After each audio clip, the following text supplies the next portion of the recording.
សូមដូចករណីនៅពេលស្ត្រីម្នាក់គាត់មានផ្ទៃពោះដែលកូនគាត់មកពិនិត្យយើងចិត្តគ្រប់ខែបាត់ទៅហើយបានន័យថាយើងឃើញទម្រង់មកកូនងានេះឃើញទេមុខច្រមុះគាត់បេមាត់គាត់ថ្ពាល់គាត់នេះថ្ងាសគាត់មុខគាត់ស្អាតបាត់ធម្មតានេះដៃគាត់ណាបាទហើយនេះយើងមើលក្បាលគាត់នេះមូលមកអញ្ចឹងក្បាលនេះផ្នែកខាងក្រោយនៃក្បាលនេះផ្នែកខាងមុខនៃក្បាល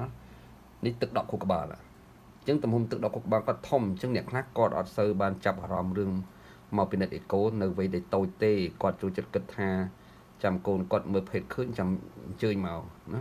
ដល់ឥឡូវនេះយើងអញ្ជើញមកយើងឃើញកូននឹងមានទឹកដក់ខួរក្បាលធ្ងន់ធ្ងរបាត់អញ្ចឹងយើងមានតែទុកឲ្យកើតតាមធម្មជាតិទេហើយយើងព្យាបាលក្រោយកំណើតនៅមន្ទីរពេទ្យ